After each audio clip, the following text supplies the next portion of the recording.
Nick Brown from Architecture 2B. Tom Leland, Head of Sustainable Development at Leeds City Council. My name's Belinda Dawson, I'm General Manager at 42 The Calls Hotel. I'm Phil Walker and I'm with the Environment Agency. The city sort of turned its back on the river for many, many years. Richard Abbott. But now it's starting to face the river again. Hi, I'm Nigel Smith from Yorkshire Water. And now it's a real opportunity to build on that, to involve the communities who live, work and use the river every day. We want their involvement in the river's future.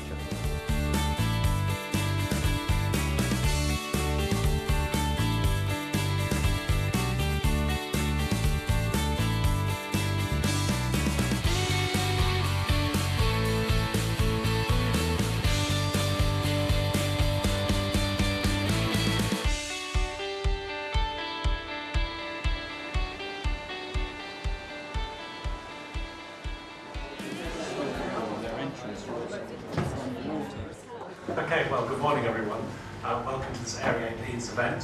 So it's my great pleasure to welcome you here today to the Armouries, to this fantastic waterfront location, probably the best waterfront venue in Leeds.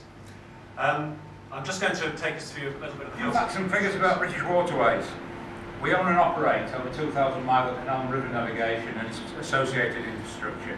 That infrastructure locks, bridges, etc. etc. The waterfront, of course, is also potentially a great corridor, not just for wildlife, but actually for cyclists and pedestrians. The UK office employee using 1 tree's worth of paper, I'm told that's equivalent to 15,000 sheets of A4 paper. And we have responsibility for refuse collection, street cleansing, recycling, public toilets, waste disposal, hypodermic needle removal, graffiti removal. At this point in presentations, I normally say anything revolting you can think of, it will be us.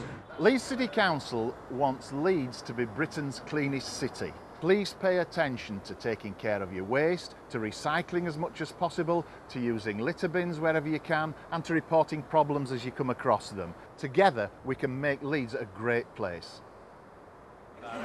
I'm Amy Hayes and I work as a planning liaison officer for the Environment Agency. Yeah, it's good, and I've met some interesting people doing interesting work today so far. Our message today is be prepared for flooding and contact our flood line so that we can warn you of imminent floods. I'm Lucy Bjork, I'm Regional Policy Advocate for the Royal Society for Protection of Birds, RSPB. I think we've heard some really positive things about getting people to use the river and getting people out and enjoying it, but we need to make sure that as it develops there's space for wildlife as well as people along there.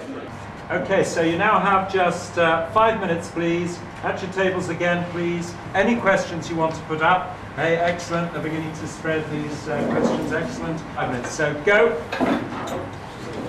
The intellectual demands for recycling, are they greater for businesses than for domestic customers, or what, do you know? Recently, there's no shops, it's like I said, there's no doctors, dentists, whatever. If you need anything like that, you have to go up into the centre of town, or there's nothing down here. We used to have somebody who worked. The presentations are really brilliant in how much provision there is from the different sectors of the event. And yet there's still more to be done. And there's still a question how the more can be done as well. You're talking about investment, you're talking about wildlife. To see salmon back up the river in Leeds, leaping at the weirs, and looking, to see other people getting involved now is marvellous. You're talking about crime. Don't be afraid to contact police if you've got a particular issue that needs dealing with. We're talking about development, we're talking about access to the river, you're talking about the whole water cycle, treatment and all that kind of thing.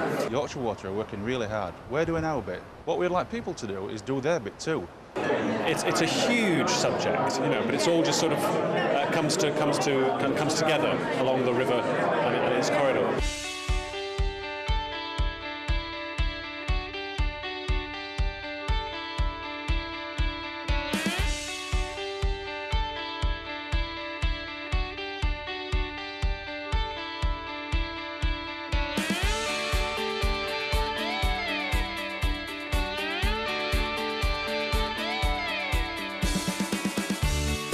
I really wasn't aware of all the other work going on to do with safety. We were just discussing on our table about how do you really encourage community involvement? Most importantly, the passion of the people wanting to actually make a difference. I think it's an enormously exciting message that I'm hearing. My vision for the future is that Leeds is a really vibrant place for everybody to live and work. We've got some great green space and some great access, but also just great buildings and great place to live.